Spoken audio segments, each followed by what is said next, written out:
السلام علیکم ورحمۃ اللہ وبرکاتہ نحمدہ ونصلی علی رسولہ الکریم اما بعد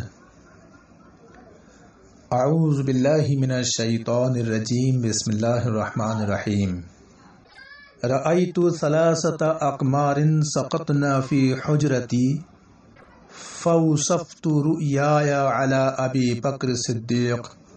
چاند میرے حجرے میں۔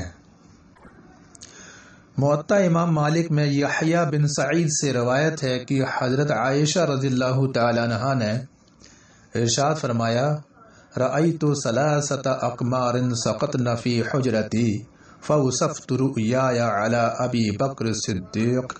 میں نے خواب میں دیکھا کہ 3 چاند میرے حجرے میں گرے ہیں۔ میں نے اپنے خواب کا تذکرہ اپنے والد محترم حضرت ابو بکر صدیق رضی اللہ تعالی عنہ سے کیا۔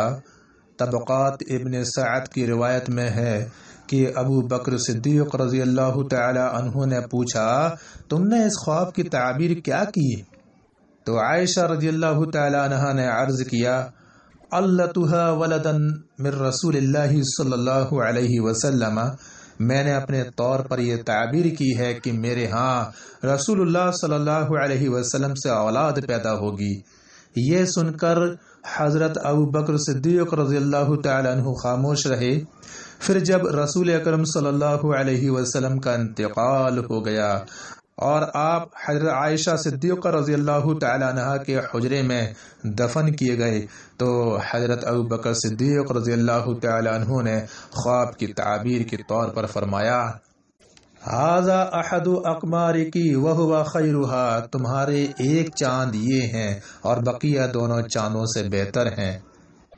بعد میں حضرت ابو بکر اور حضرت عمر رضی اللہ تعالی عنہم بھی حضرت عائشہ صدیقہ رضی اللہ تعالی عنہ کے حجرے میں دفن کیے گئے تو حضرت عائشہ صدیقہ رضی اللہ تعالی عنہ نے جو خواب دیکھا تھا کہ 3 چاند آپ کے حجرے میں گرے ہیں تو وہ یہ تینوں چاند تھے اللہ کے پیارے پیغمبر جناب محمد رسول اللہ صلی اللہ علیہ وسلم، حضرت ابو بکر صدیق رضی اللہ تعالی عنہ اور حضرت عمر رضی اللہ تعالی عنہ، یہ تینوں حضرت عائشہ صدیقہ رضی اللہ تعالی عنہ کے حجرے میں دفن کیے گئے۔